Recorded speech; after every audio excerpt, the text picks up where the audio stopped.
The United States built the most powerful bunker-busting bomb ever created, a 30,000-pound weapon designed for one purpose: to destroy underground nuclear facilities. In 2025, that bomb was dropped on Iran. Stealth bombers flew halfway across the planet. The strike hit exactly where it was supposed to, and yet the uranium survived, not because the bomb missed, not because the pilots failed. The bunker's still intact. Status report. Sensors confirmed, sir. No structural collapse. Damn it! But because the target was buried so deep inside a mountain that the most powerful military on Earth simply cannot reach it. This is the story of how Iran spent 20 years preparing for a war it knew it could never win. Here is the main entrance. We need to reinforce this sector. What about the ventilation shafts? They will be here and here. And built a system designed not to defeat America, but to make defeating Iran almost impossible. Let us begin in 2002. An Iranian opposition group revealed to the world that Iran had been secretly constructing 2 nuclear facilities, not 1, 2, and they had been building them quietly, methodically, for years, beneath the world's radar, beneath international monitoring, and, as it would turn out, beneath the ground itself. That revelation triggered 2 decades of response, negotiations, sanctions, diplomatic frameworks built and dismantled, targeted assassinations of Iranian nuclear scientists on the streets of Tehran, sophisticated cyber weapons deployed to destroy centrifuges from the inside, covert Israeli operations designed to degrade, delay, and disrupt. Every measure short of full war, applied with increasing desperation and increasing precision, all aimed at a single objective: preventing Iran from obtaining a nuclear weapon. And across all of those 20 years, one truth kept reasserting itself. The problem was not going away. Because while the world was focused on the negotiations, on the sanctions, on the diplomatic back and forth, Iran was building something that nobody wanted to say plainly. It was not just building a nuclear program. It was building an untouchable nuclear program. Here is what that means in practice. When you know the enemy coming for you has the most powerful air force in the world, when you know they have bunker-busting bombs designed specifically to destroy your facilities, when you know that a military strike is not a question of if but when, you do not build above ground, you do not build in open desert. You build underground, you build inside mountains, and then you build deeper. The Fordo uranium enrichment facility sits 80 to 90 meters underground, inside a mountain near the city of Qom. That depth was not chosen arbitrarily. Iranian engineers calculated the penetration depth of America's most powerful conventional munitions and then built below that depth multiple reinforced layers, solid rock, not soil. This distinction matters. Rock transmits and diffuses blast energy in ways fundamentally different from soil. It is significantly harder to collapse. You cannot simply bomb through it. When the United States developed the GBU-57, the massive ordnance penetrator, a 30,000-pound bomb designed with one purpose: to destroy deeply buried facilities exactly like the ones Iran was building, Iran's response was not panic. Iran kept building deeper. This is the first thing you must understand about Iran's strategy. It was never reactive. It was anticipatory. Every move the West made was a move Iran had already accounted for in its construction plans. In June 2025, the United States used that bomb. B-2 Spirit stealth bombers flew 36 hours round trip from Whiteman Air Force Base in Missouri. They crossed international airspace. They approached Iranian territory using one of the most sophisticated stealth platforms ever constructed. And they dropped the massive ordnance penetrator on Fordo and on Natanz with the kind of precision that takes 15 years of intelligence analysis and target study to achieve.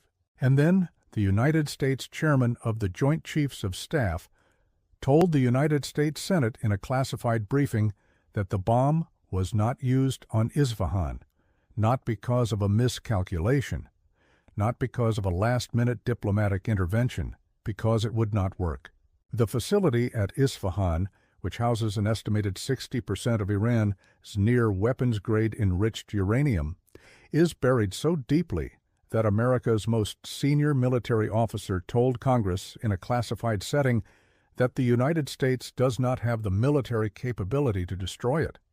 Not that it would be difficult, that the capability does not exist. Democratic Senator Chris Murphy, after attending that briefing, told reporters that some of Iran's capabilities are so far underground that we can never reach them, that there is no American bombing capacity that can get to it. Read that statement slowly. The United States spent 15 years and enormous resources developing a bomb specifically designed to destroy Iranian nuclear facilities. It used that bomb, and its own generals told Congress that the most important facility could not be targeted because the bomb does not go deep enough. An early assessment by the Defense Intelligence Agency concluded that the attacks did not destroy the core components of Iran's nuclear program.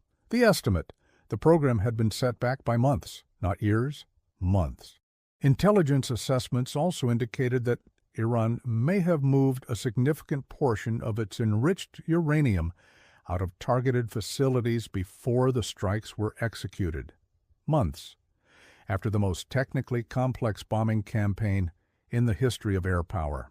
After B-2 stealth bombers, after the largest conventional bomb in existence, after 15 years of target analysis, months, the uranium is still there, in a mountain, in tunnels that satellite imagery suggests are already being repaired. This is not a political assessment. This is the documented conclusion of the United States government's own intelligence apparatus. But the nuclear question, as fundamental as it is only the first layer of why full military defeat of Iran is strategically unreachable. The second layer is Iran's missile doctrine. And to understand it, you need to understand that Iran did not design its military to win a conventional war. It designed its military to make winning against Iran too expensive for anyone to complete. In the first 3 days of the June 2025 conflict, Iran launched over 200 ballistic missiles at Israel.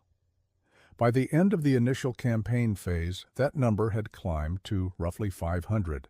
Each one of those missiles required an interceptor to stop it, interceptors that are precision manufactured, technologically complex, and take months to produce at scale. Iran produces ballistic missiles at an estimated rate of 100 per month. The asymmetry here is not accidental. It is the entire point. Missiles are cheaper and faster to build than the systems required to shoot them down. Iran is not trying to overwhelm Israeli air defenses in a single strike. It is trying to drain them over time. This is a war of attrition operating under the appearance of a missile war. And the mathematics of that attrition are not favorable to Israel. Israeli interceptor stockpiles are depleting faster than they can be replenished. Without continuous American logistical and military support, analysts have assessed that Israel would face serious challenges maintaining control of its airspace given the sustained volume of attacks. Iran knows this. It has known this for years. The entire doctrine was constructed around this knowledge. You cannot intercept your way to victory against an enemy that produces the threat faster than you can neutralize it. The only resolution is to eliminate the production capacity, and Iran has buried that capacity in exactly the same places it buried its nuclear materials, underground, inside mountains, beyond the reach of existing weapons. The third layer is Iran's regional strategy. And this is where Iran demonstrates a level of strategic sophistication that its opponents consistently underestimate. Unable to challenge the United States or Israel in a direct conventional confrontation, Iran expands the geographic cost of the war itself. It hits all 6 Gulf Cooperation Council member states. It strikes airports in Dubai, Abu Dhabi, and Kuwait. It strikes the Ras Tanura refinery complex operated by Saudi Aramco, one of the most critical pieces of energy infrastructure on the planet, causing fires and temporary operational shutdowns. Qatar halts energy supplies following Iranian strikes, creating ripple effects across global energy markets. Oil prices rise, flights are grounded, international markets register the disruption. Iran is not doing this because it believes it can defeat the Gulf states militarily. It is doing this because the Gulf states host American troops, American equipment, and American logistics infrastructure, and because those states are nodes in a global economic network whose disruption creates political pressure far beyond their borders. Every point of oil infrastructure struck is a message to governments in Europe, in Asia, in the Americas. This war has a cost, and you are already paying it.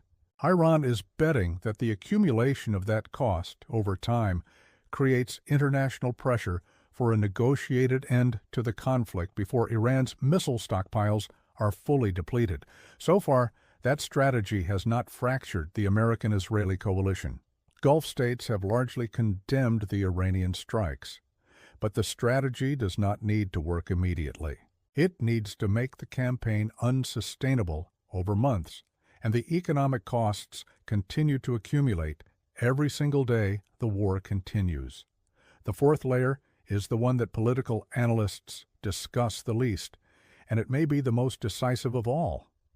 The stated objectives of both the United States and Israel went beyond degrading Iran's military capacity. Operations Roaring Lion and Epic Fury, as they were designated, were explicitly aimed at regime change. The killing of Iran's supreme leader was not a byproduct of the campaign. It was a central objective, and it was achieved. The strike on Tehran killed one of the most powerful and longest-serving theocratic leaders in modern history, a man who had governed 85 million people for decades. Within hours, Iran had formed a governing council. Within days, the Revolutionary Guard was still firing missiles. The institutional machinery of the Islamic Republic continued to function. This reveals something that the architects of this campaign appear to have fundamentally misunderstood about the nature of the Iranian state. The Islamic Republic is not a personality cult.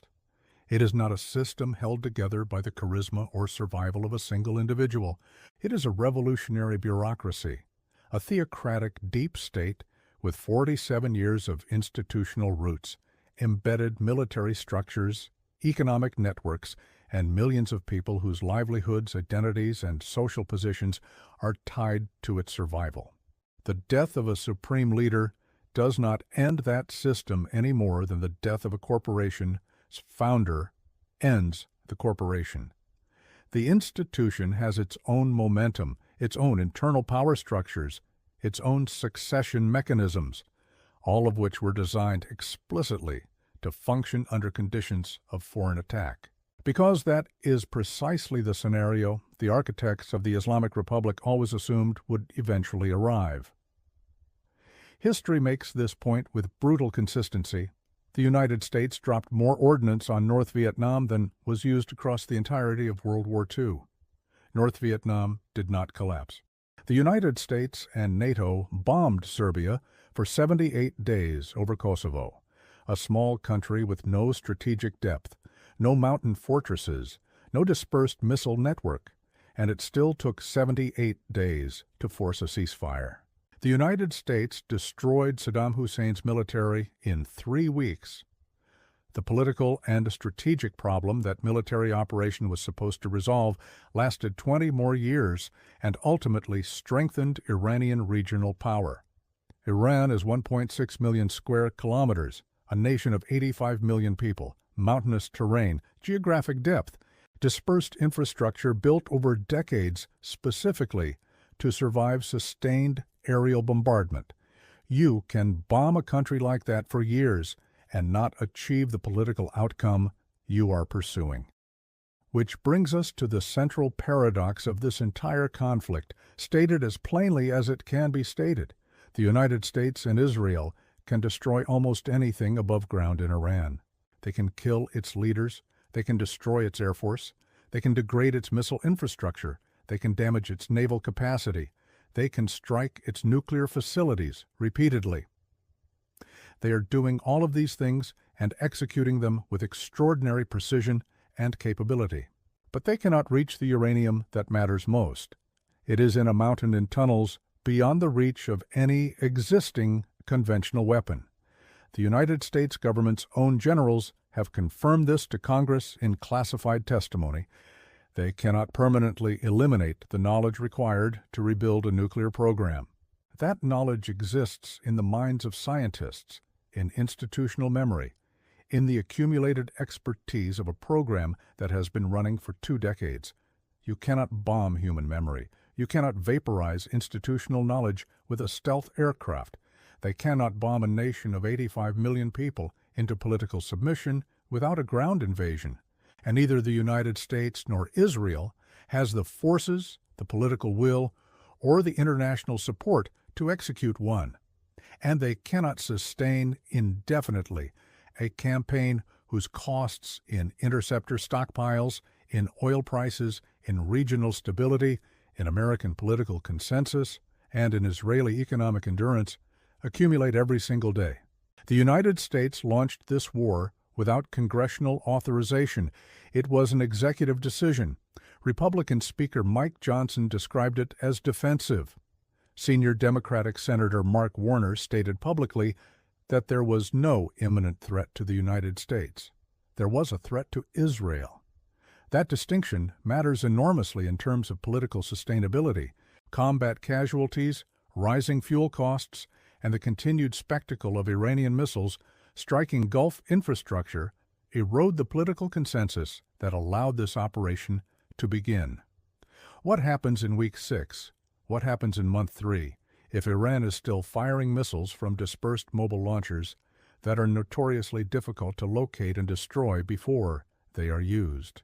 What happens when the question shifts from whether you can destroy Iran's military capacity to whether you can actually achieve the objectives you started this war to accomplish? And here is the detail that may define the historical judgment of this entire episode. When the bombs dropped, Omani mediators in Geneva were close to a breakthrough. Diplomats with direct lines to both sides were nearing a framework agreement that would halt Iran's nuclear weapons development. A diplomatic path existed, it was available, it was in progress. That path was deliberately closed by the decision to strike, so the question that strategic analysts, historians, and citizens should be asking is not whether the military operation was executed skillfully. It was. The question is what it has permanently achieved that diplomacy would not have achieved, and at what cost. If the nuclear materials survive underground, which they do, if the regime endures, which it has, if Iran continues firing missiles from mobile launchers that are extremely difficult to eliminate, which it is doing, if the scientific knowledge required to reconstitute the program survives in the minds of people who are still alive and still inside Iran, then what has been permanently eliminated and what has been permanently lost? A military operation launched to prevent Iran from becoming a nuclear threat may, by destroying the diplomatic framework that was being built and by hardening Iranian nationalism in the face of a direct foreign attack, have made that outcome harder to achieve, not easier. Bombing a country into accepting your terms works only when you can bomb it into complete and total submission. And for all the reasons documented in this video, in the physics of Iran's mountains, in the depth of its tunnels, in the institutional resilience of its revolutionary state, in the documented limits of even the most powerful military on earth, the United States and Israel demonstrably cannot do that. And that is not an opinion. It is the strategic assessment contained in the classified briefings, the intelligence documents, and the public statements of American generals themselves. Military victory and strategic victory are not the same thing. The United States won every major military engagement in Vietnam. It lost the war. It destroyed Saddam Hussein's army in 3 weeks. The strategic outcome was 2 decades of chaos that strengthened the very country it is now bombing. The uranium is still in the mountain. The knowledge is still in the scientists. The program, per the United States government's own assessment, was set back by months, and the world is now waiting to see whether the architects of this campaign understand the difference between what air power can accomplish and what it cannot, before the window for a negotiated outcome closes entirely. Power in the modern world is not defined only by what you can destroy. It is defined by whether destruction achieves your objectives. The most sophisticated military machine ever assembled has limits. Those limits are not weaknesses of will or failures of technology. They are the fundamental constraints of physics, geology, institutional resilience, and the difference between tactical success and strategic outcome. The world is watching a superpower execute military operations of extraordinary technical sophistication and, simultaneously, watching the strategic problem that those operations were designed to solve remain unresolved, potentially worsened. That gap between what power can do and what power can achieve is the defining question not just of this conflict, but of how great powers will navigate an era in which smaller states have learned to make themselves resistant to the kind of force that once settled these questions quickly.